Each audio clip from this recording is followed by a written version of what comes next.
Okay, so today we're talking about social advocacy in LGBTQ youth.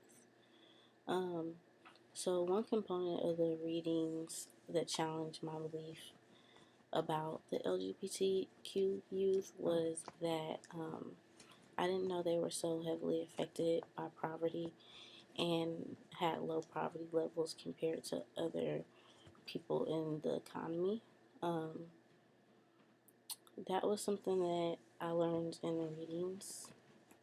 I didn't realize that men who identified as openly gay were being paid less than heterosexual males, um, and that kind of perpetuates and keep them in a lower socioeconomic class. So that was definitely very interesting information, and also that talking to people that this is trickling down. Um, And this is why a lot of times that you see LGBTQ youth living in a less tolerant areas, because a lot of the more tolerant areas or places that are more wealthy in economics.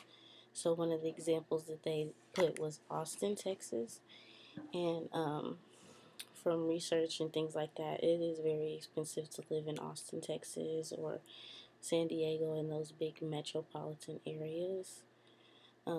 So that's a reason why they cannot leave their less tolerant areas. So I found that to be something that kind of, I wouldn't say challenged my belief, but definitely stuck out to me in the reading. Um, it didn't it didn't really change my belief about the LGBTQ community. It definitely made me understand more and relate to them um, about the issue. Um, One of the things that I can say is that not only does it affect them, but it also affects the family.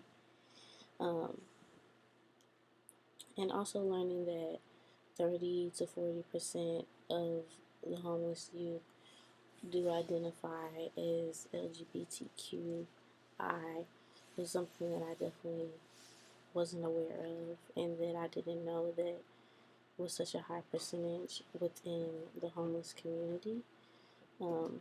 But that also relates to the lower socioeconomic class that they're in because they're being paid lower compared to heterosexual um, counterparts, right? Um, so, why is it important that we advocate? So, the question is, why is it important for people in positions of power to advocate for others that do not have the same privilege? Um, so, for example, it's easier for someone who you relate to explain um, something to you, or for you to be able to understand their perspective.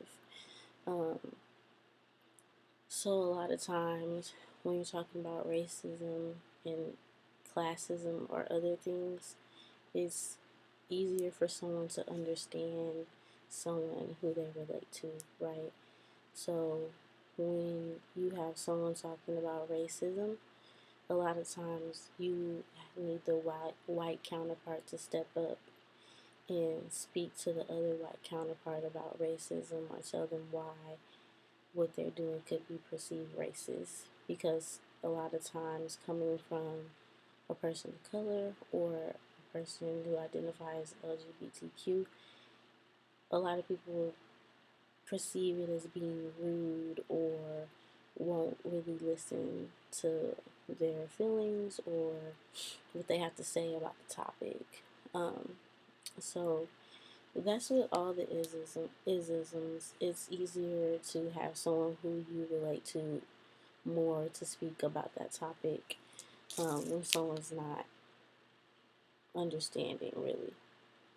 Um, so it is very important to advocate for others who don't have the same privileges, right?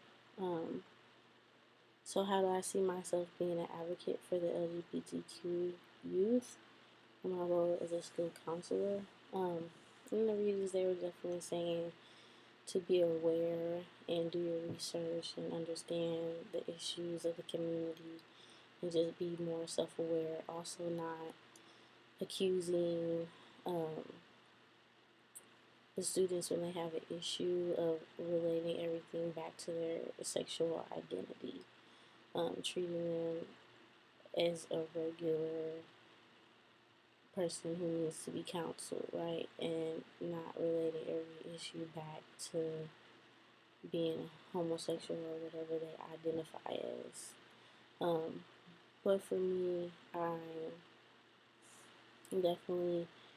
I'm not in the school counselor field, but I can say that I work with fraternities and sororities on campus, and that we are having those discussions about the LGBTQI community, because fraternities and sororities is very gender based, right?